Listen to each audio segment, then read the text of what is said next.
Bonsoir et bienvenue au Club Éco d'Objectif Aquitaine. Ce soir, ce club s'inscrit dans un cadre un peu particulier, celui des 10 ans des talents d'Objectif Aquitaine. Je reçois un de ces talents, le décideur de l'année, Marc Prikaski. Bonsoir. Bonsoir. Alors, avant de vous poser les premières questions, je vais juste préciser que vous êtes le PDG de Ceva Santé Animale à Libourne. Alors, Ceva Santé Animale, c'est quoi? C'est une société qui développe, fabrique, commercialise des médicaments vétérinaires. Alors les médicaments vétérinaires, ça s'adresse d'abord à plein d'espèces différentes. On va de l'animal de compagnie, chien, celui chat, d'élevage, je suppose. Ouais, chien, chat, Ouais. le cheval qui est passé de l'assiette à l'animal de compagnie. Enfin, il y a encore quelques difficultés parfois. Oui, je vois, vous faites allusion à un petit problème d'actualité, je dirais. Oui, C'est effectivement. clair. Ouais. Après les productions animales, donc ça part du lait, la vache laitière, les bovins, les œufs de consommation, les poulets, les porcs. Vous voyez, donc de très nombreuses espèces. Et en fait, on développe deux types de produits, des vaccins pour la prévention et des produits de traitement. Le siège est à Libourne, Oui. près de Bordeaux. C'est combien de personnes et c'est une présence mondiale aujourd'hui dans combien de pays? Alors Ceva, c'est 3200 personnes dans le monde. Plus de Combien à Libourne? 600 sur Libourne, 800 en France. Une création d'emplois alors qu'aujourd'hui, c'est une société qui exporte essentiellement. On exporte plus de 90% du chiffre d'affaires. Donc vous dites que votre développement à l'export renforce absolument la France, bon, notamment Libourne, mais pas que. Très Vous êtes clairement. à l'Oudéac aussi, je crois. Alors on a deux usines, bientôt trois, deux usines en France, une à l'Oudéac en Bretagne, une à Libourne où on fait des produits injectables.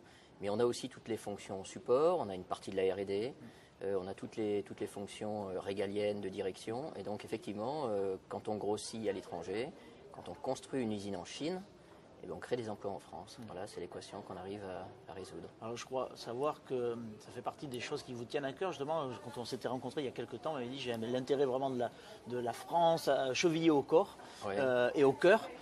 Donc forcément, vous êtes forcément un homme heureux, quoi. Oui, absolument. Je défends beaucoup l'industrie française, comme d'ailleurs beaucoup de patrons français. Je défends beaucoup la région Aquitaine, mais je suis parisien d'origine. Mais c'est mon Vous êtes pays Aquitain d'adoption? Oui, mais c'est souvent avec les Aquitains d'adoption qu'on a les plus fervents défenseurs de la région. Et pareil, je défends beaucoup la France alors que je suis issu de l'immigration. Vous voyez, c'est aussi des choses qui d'une certaine façon font écho à votre passé, à ce que vous avez entendu. Donc oui, je défends la France parce que je pense qu'on a énormément d'atouts. En Aquitaine, on a énormément d'atouts et puis d'une certaine façon, c'est notre devoir. Alors développement à l'export notamment, mais tout à l'heure vous avez glissé, on va avoir une troisième usine. Alors je ne peux pas m'empêcher, c'est plus fort que moi, c'est génétique. C'est quoi ce troisième site que vous vous apprêtez à, je veux dire, sinon à ouvrir? C'est quoi, une opération de croissance externe? Oui, absolument. En fait, on a déjà deux sites importants à Libourne. On vient de finir une enveloppe d'investissement cette année de 18 millions d'euros. Une autre usine à l'Oudéac, on fait surtout les formes orales, les comprimés pour les chiens et les chats. Et puis on est en train de boucler une acquisition en France d'une très belle société que je connais bien, avec des super patrons. Et donc ce qui me plaît beaucoup dans cette acquisition, c'est pas tellement le chiffre d'affaires, c'est les hommes. C'est l'esprit, en fait, elle ressemble un peu à ce qu'est Ceva Santé Animale. Exactement, c'est l'esprit, c'est la fraîcheur des managers d'une société qui aujourd'hui compte 300 personnes, c'est une ETI. Alors que nous on en compte 3000 et parfois j'ai le sentiment qu'on perd un peu de la réactivité des petites entreprises. Ouais. Donc d'une certaine façon ça me permet de repenser l'organisation de Ceva. Se remettre à jour quoi finalement. Oui, absolument, de remettre un peu de jus dans la structure. Et puis peut-être, ce qui est rare, de faire en sorte que la société qui a été acquise nous apprenne des choses.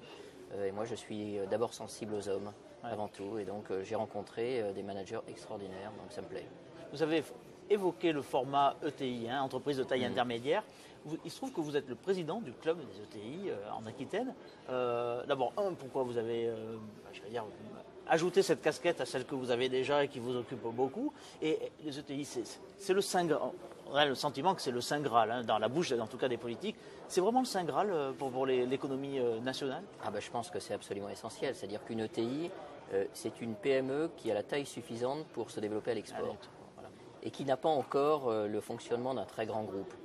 Et donc, en fait, cette ETI, qui a normalement plus de 250 personnes et plus de 50 millions d'euros de chiffre d'affaires, elle a les moyens de se développer à l'export. pas simplement en exportant des produits, mais en s'implantant aussi à l'étranger. On sait que ça coûte très cher, beaucoup de sociétés disparaissent en faisant ça, ça demande des ressources, et donc c'est une société qui commence à avoir la taille pour se développer à l'étranger et sortir des frontières françaises, ce que l'on veut. Hein. On veut fondamentalement rééquilibrer notre balance commerciale.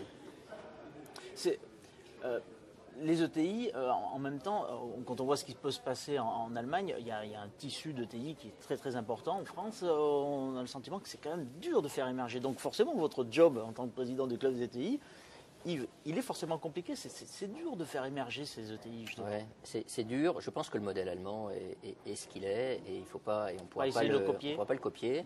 On a réussi les très grands groupes. On a quand même des très grands groupes leaders extraordinaires en France. On a un tissu de PME ou de TPE énorme. Et en fait, on n'est pas arrivé à faire naître ces entreprises qui peuvent être familiales ou qui peuvent avoir d'autres modèles de financement. On n'est pas arrivé à faire naître ces entreprises. Et donc, je pense qu'il faut soit aider au regroupement d'entreprises de petite taille, soit, c'est ce qu'on va essayer de faire dans ce club, prendre des petites entreprises à potentiel, innovantes, qui ont déjà la taille suffisante, et essayer de les faire passer dans notre club. Et ça, c'est plutôt sympa. C'est une courte échelle, en fait, que vous préparez. Ouais, alors on va pas faire le boulot d'autres, mais ce qui est certain, c'est que quand vous êtes passé par là, quand vous êtes patron d'entreprise, vous voyez très vite, vous arrivez à donner des bons conseils qui sont pertinents et entendus. Donc, c'est parfois un détail, c'est parfois une adresse. Vous voyez, quelqu'un veut s'implanter dans un pays, dit mais est-ce que tu auras un bon avocat, est-ce que tu as un bon contact? Et déjà, rien que de favoriser ça, ça change beaucoup. Alors Marc Pécasky, vous êtes en train de préparer la 4e LBO de votre jeune histoire. Oui. Alors, dans quel contexte ça se prépare et à quoi elle va ressembler cette LBO? Elle ressemblera aux précédentes? Oui, alors on a fait 4 LBO. Alors ce qui est un peu différent, le dernier LBO qu'on a fait en 2007, c'est qu'on est devenu majoritaire. C'est-à-dire qu'il y a un actionnariat très large. L'ensemble quasiment des employés français sont actionnaires de la boîte au travers de la participation et de l'intéressement, et puis à peu près 300 cadres mondiaux. Et donc, au travers de cette plateforme très large d'actionnaires salariés, on a la majorité. Ouais. On a la majorité. Donc, en fait, et moi je les représente. Vous avez les commandes, quoi. Voilà, j'ai absolument les commandes. Je peux décider de la suite. Et donc, c'est pour aucun salarié un souci. Vous voyez, ça ne les rend anxieux à aucun moment, je crois. Alors ça pose des questions, parfois d'organisation, on se dit est-ce que la boîte va changer d'organisation, mais fondamentalement sur le financement de la boîte, il n'y a pas de souci. Et en particulier parce que ce que nous apprennent les LBO, c'est de faire des plans stratégiques et donc d'être capable de se projeter dans 5 ans. Ce qui n'est pas fréquent dans les boîtes. Hein. Vous avez beaucoup de boîtes moi, que je rencontre dans le club, elles n'ont pas de plan stratégique. Nous, on a un plan stratégique 2020. Alors, en 2020, c'est vrai, ça sera combien de personnes, énorme. Combien de CA? Ce qu'on espère, il se susurre que la valeur actuelle de CEVA, c'est environ 1 milliard, 1,5 milliard.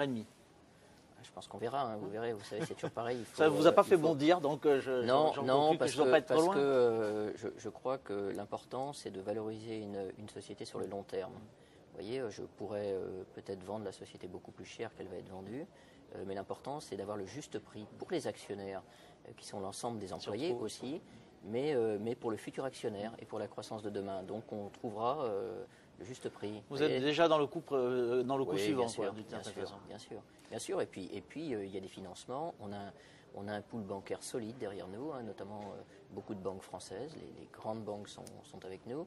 Et elles veulent revenir avec nous. Donc vous voyez, il y a une sorte de climat de confiance. Il y a une équation aussi un peu unique. Hein. On dit toujours ce que l'on va faire chez CEVA et on fait toujours ce que l'on a dit. Bon, alors, on s'éloigne un peu des affaires. On a bien compris qu'effectivement, vous teniez ce que vous promettiez, en quelque sorte.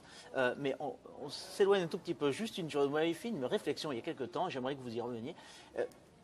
Vous conseillez à certains de vos cadres une fois dans l'année, de voyager avec leurs enfants. Oui. Alors, comment est né voyager professionnellement, hein, accompagné d'un enfant. C'est né comment? Quelle mouche vous a piqué?